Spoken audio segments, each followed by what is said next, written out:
edi pie na bra mo bra be no ho no enti me gidi se no ho say shark me da se nyankopon won hira wona onya wo kese abusuafo yeguso ye nko ye na me nkamfo Ajapa beauty salon emfa emawo se eba uti ehu ensem oba obesiesi uti obeye wo more any makeups ahodo eka ho a mesel Ajapa beauty salon e wese odi wani kire say wig making wig installation frontal pony pedicure manicure makeups type BAB ipacho ode ba Ajapa beauty salon na ibesiesi kama akoya efra bra na yensiesi okoto bedin abra na yensiesi normal pony yebeye ama wankasa wo hu se ugina hwehwem a watimi hu se wo ho efe wo yebe ma nso so a wo so timi bowura ho na wakosiesi mo reso wakosiesi mo fe efie ipacho obehu Ajapa beauty salon e wa aferi wo ben aferi community hospital ne Ajapa tas ne Katakyie FM nyina ewo edan ba mu frɛ 0554 389308 and afins 0553 099312 na Ajapa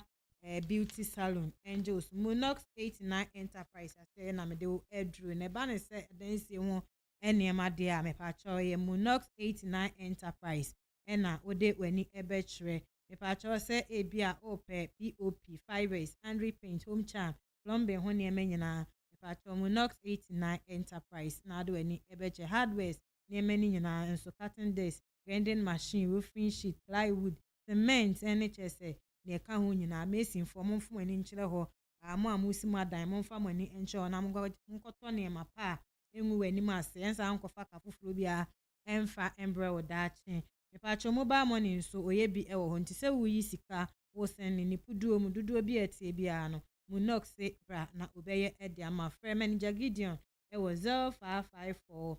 0544 2720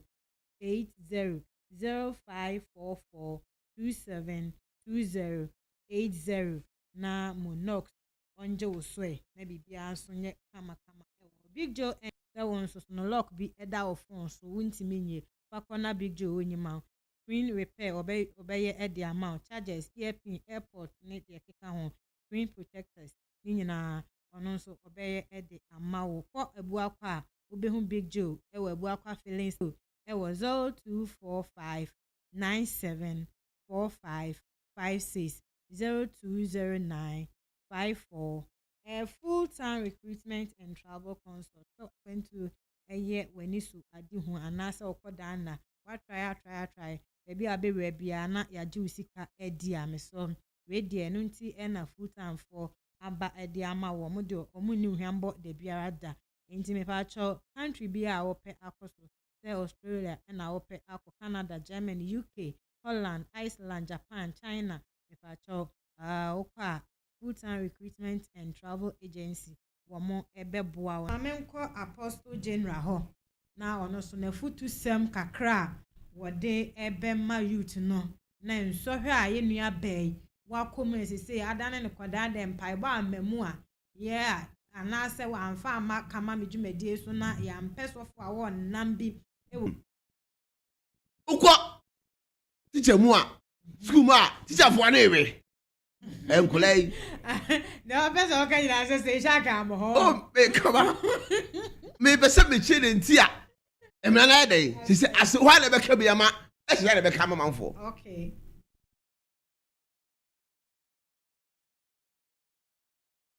abusian pa cha adaroma odini baby akase free afakeni akase free se pass free okay me pa cha yeti o adaroma Ndị ka mema yo nchiri mu de so oba no ade no be free boy no koye me sure abusian 4055 011 416 0554 011 416 0553 4 me afraid na general a branch of forecast mo se ma me for minimum for be obuni nkra na ye lie obuni nkra na ye lie o a branch bi ade no me se o se papa asma to me ade a wo se ge bi do be hye no Some amene ya we say girl no empane na ole ba omunye get boy ni sikani. Boy me kwa boy no get wura boy dem man me kwa so amene wura apie wo. Ade odi fa akra no. Princess Santam 40 million no margin no. Oh, friend can't say. Ekoso because kanipa na hunu odwa na beto asofo. Eno obi yare kura wa ba no ko ani be ba ho so na asofo na fa no. Enne wo hu se obi wo ho a ahumdie we am kan say yenua ba yedie nyame anye ya dom ne yanya sofo papa obekọ sofo bi wo wani be ba na sofo kura ne nada asemo obewie kwa no ne nada o ma me no na me no da wi ade ni nyina ato obetwa okay ohu de tie enti the more na ekoso wo ye man Ghana no de asofo no binom okay eka ho bi okay let me akase enne no Ghana ha ye de asofo no nante hande di si ho a